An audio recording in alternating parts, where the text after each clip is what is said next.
कामयाबी। मेरा नाम है मोहम्मद लब्बा और मेरा टॉपिक है कामयाबी क्या है। और कामयाबी, जो कामयाब लोग हैं उनसे हम कुछ मालूमात लेने जा रहे हैं। और उनमें राना अता साहब हैं जो कि एक कामयाब शख्सियत हैं। उनसे कुछ मालूमात लेते हैं कि आपकी कामयाबी का राज क्या है। ठीक है, आएँ जी राना अता साहब के पास। अस्सलाम वालेकुम। अस्सलाम वालेकुम। कैसे हैं आप अब्दुर्रहमान साहब? ठीक हैं? ठीक है तशरीफ रखिएगा।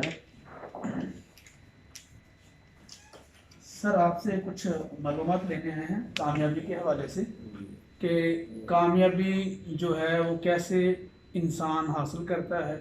क्योंकि हमने आपके बारे में मालूमात ये मिली है कि आप एक कामयाब शख्सियत हैं। पहले तो अपनी तलीमी पस मंज़र हमें बताएं कि आपका तलीमी पस मंज़र क्या है। जी, थैंक यू अब्दुर्रहमान। वेलकम। आप आए हैं मेरे पास और ये भी मुझे अच्छा लगा कि आप मुझे कामयाब शख्स समझ रहे हैं। जो आपके जो आपका क्वेश्चंस है उसमें जब हमने तलीमी सफ़र शुरू किया तो एक प्राइमरी स्कूल में मैं पढ़ा, एमसी हाई स्कूल जड़ावाला। वहाँ पे मैं पहली, दूसरी, तीसरी, चौथी में था।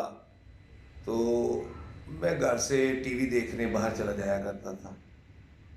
ये बात 1976 की है, 75-76 की है। तो मेरे वाले साहब एक दिन मैं टीवी देखने गया, वो ढूंढते रहे। जब वो ढूंढते रहे, मैं रात को ड्रामा देख के लेट आया तो उन्होंने मुझे कहा कि इसका बंदोबस्त करते हैं और उन्होंने मुझे क्लीन बुनने पे लगा दिया। मैं स्कूल से वापस आता तो क्लीन बुनता, क्लीन का काम सीख लिया। फिर उन्होंने मुझे उसी वक़्त मुझे एक पठानों की बच्चियाँ थी जो बड़ी बड़ी थी, अ, वो अनपढ़ थी, तो चौथी क्लास में मैंने ना उनको पढ़ाना शुरू कर दिया।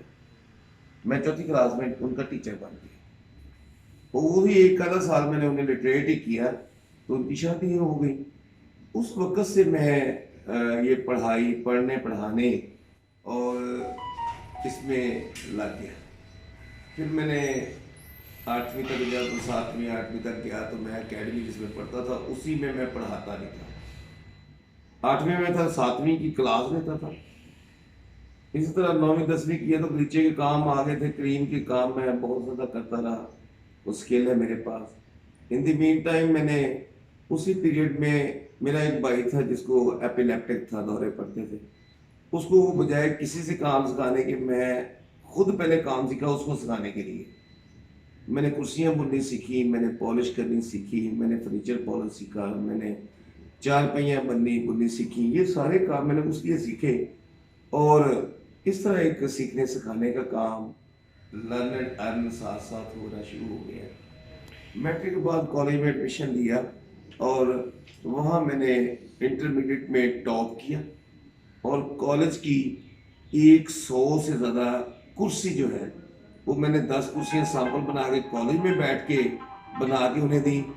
लेकिन जो बाकी 100 कुर्सी थी वो मेरे घर आती रही और मैं घर उनको बना के देता रहा। एनीवे, ये पढ़ाई का सिलसिला साथ साथ लर्निंग अर्निंग का चलता रहा। फिर मैंने कॉलेज टॉप किया, ग्रेजुएशन भी वहाँ की, वहाँ भी अच्छे नंबर लिए। एमएससी स्टैटिस्टिक्स में एडमिशन लिया ज़रा यूनिवर्सिटी में, वहाँ से एमएससी की और देन फैसलाबाद सरीना होटल में सर्विस की। उसके बाद मैं ऑनरेरी लेक्चरर रहा जड़ावाला कॉलेज में, जहाँ पढ़ा था वहीं पढ़ाया, बीएससी को पढ़ाया, बहुत ट्यूशन पढ़ाई, बहुत स्टूडेंट छोड़ा। फिर पब्लिक सर्विस के ज़रिए सिलेक्शन परमानेंट हो गई तो मैं अपनी बाकी सर्विस में अपने काम करने लगा। और 17 18 19 20 आज टाइम स्केल 20 ग्रेड लेके बैठा। और ये अल्लाह ताला करम नवाजी और ये सारी मेहनत जो की है ये उसका एक एग्जिस्ट है। सर, ये मोटिवेशन जो है आपको कहाँ से मिली कि आप इतना लंबा सफ़र आपने रास्ते में कहीं जो हम है। राजपूत लोग हैं और राजपूत जो है वो लड़ाई के बड़े, लड़ाई करना और ज़मीनें बेचना और शादियां करने, ये हमारे अबाउजदाद भी ना इन्हीं कामों में उन्होंने अपनी सारी लाइफ गुजारी। और मैं एक उस फैमिली में था जहाँ तालीम नामी कोई चीज़ नहीं थी, लड़ाई और कत्ल गारत बहुत थी। तो मुझे ऐसे बचपन में किसी जगह से ये ज़हन में बैठ गया कि 16 जमातें करनी है। तो मैं 16 जमातें करने के लिए निकला और फिर आस्ता आस्ता मैं इंस्पायरेशन मोटिवेशन अपने टीचर से लेता रहा। एक टीचर मेरा 10th में था, उसने किसी बच्चे के कान के करीब ही कहा कि कॉलेज में जाकर स्टैट रखना। तो मैं दूर बैठा, मैंने भी सुन लिया, मैंने वो स्टैटिस्टिक्स रख ली। बाद में मैंने एमएससी स्टैटिस्टिक्स उसी में की। तो वो जो मेरे टीचर्स थे, जो जब मैं खड़ा होता था मार खाने वाले बच्चों में और वो क्लास को छोड़ देते कि अता खड़ा है, और वो जो टीचर जो मेरी लिखाई 8वीं 9वीं क्लास में वो लिखाई पूरी क्लास को बता दी, देखो कितनी अच्छी लिखाई है, मैं उससे मोटिवेट हुआ। और वो टीचर जब मेरे वाले साहब मेरी पूरी स्कूल लाइफ में एक दफ़ा मेरे स्कूल गए, मेरे टीचर से पूछ के आ गए कि ये कैसा है। बाद में उन्होंने कहा जी ये दरमियाना है, अगर मेरे तरह बहुत अच्छा हो सकता है। तो वो मेरे वालिद का सेंटेंस जो टीचर के थ्रू मेरे तक पहुंचा, ये मुझे चीज़ों ने मोटिवेट किया कि मैं बहुत कुछ कर सकता हूँ। और इसी इंस्पायरेशन से, इस मोटिवेशन से मैं फिर आगे बढ़ता गया।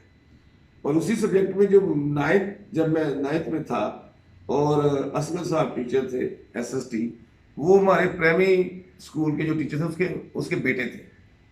उनकी बात सुन के बस कान में बिठा के तो मैं स्टैटिस्टिक्स में एमएससी कर गया। वरना मुझे गाइडलाइन देने वाला, कोई समझाने वाला, पढ़ाने वाला पीछे बैकग्राउंड पे कोई है ही नहीं था।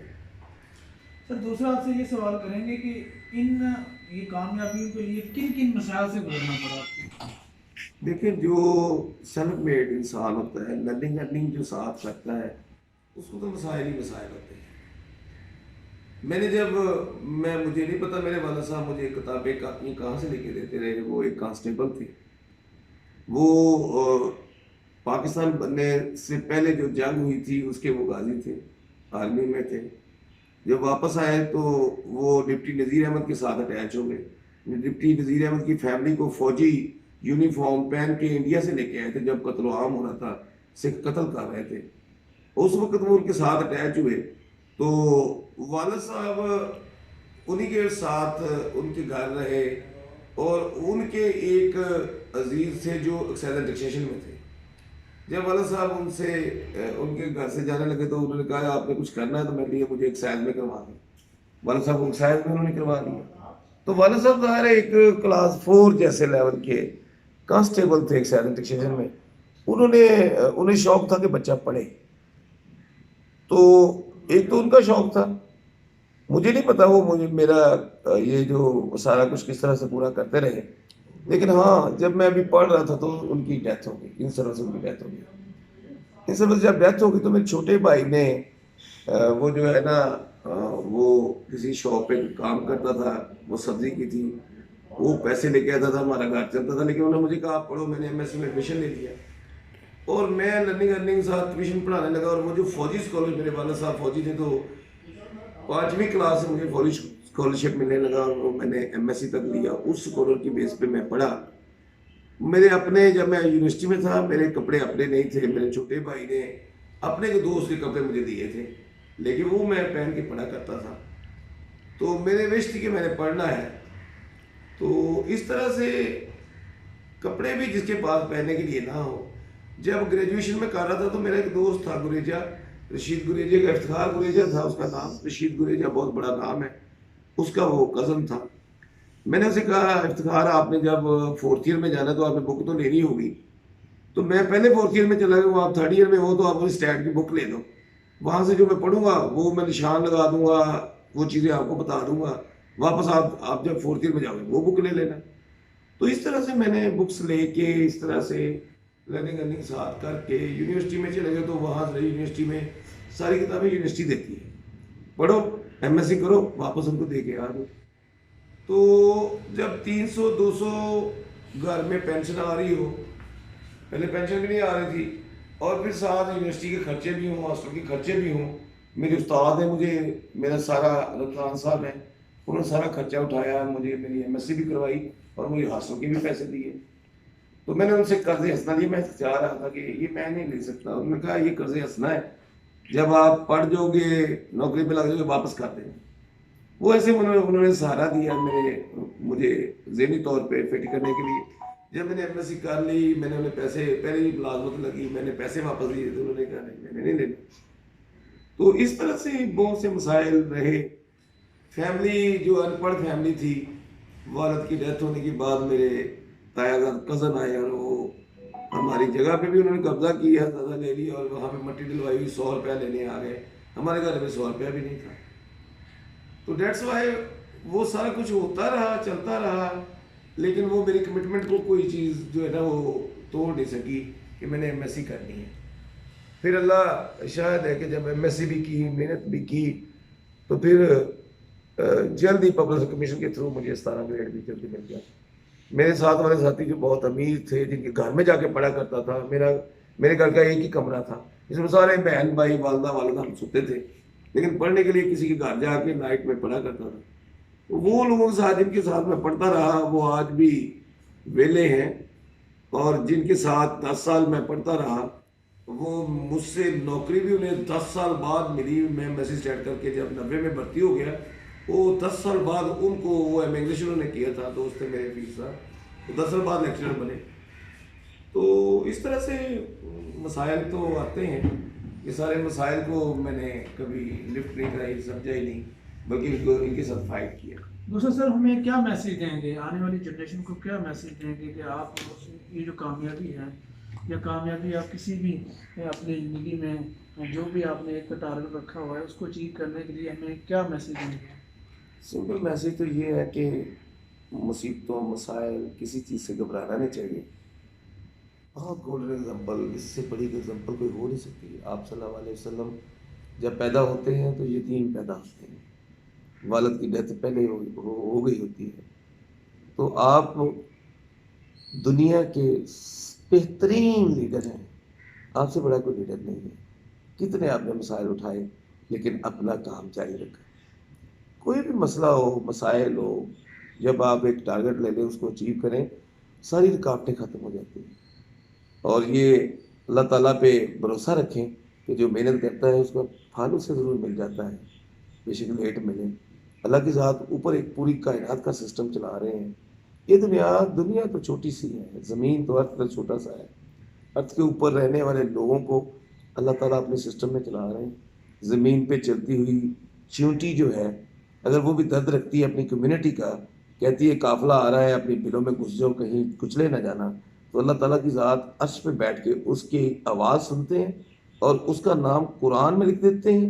नमल ना सिर्फ नाम लिखते हैं बल्कि आयत लिखते हैं, आयत नहीं पूरी सूरा बना देते हैं।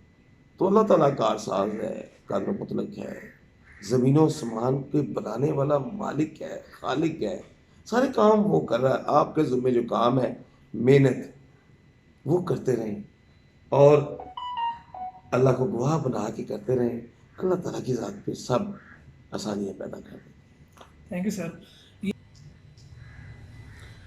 जी, ये स्टूडेंट हमने एक कामयाब इंसान जिनका नाम राना अता साहब हैं, जो कि एसएस हैं और पर पंजाब यूनियन के सदर भी हैं, उनका हमने इंटरव्यू लिया और उनसे मालूमात ली हैं कि एक इंसान कैसे कामयाब होता है। ठीक है, इनके हम बहुत शुक्रगुजार हैं। ठीक है, अस्सलाम वालेकुम। जी, थैंक यू।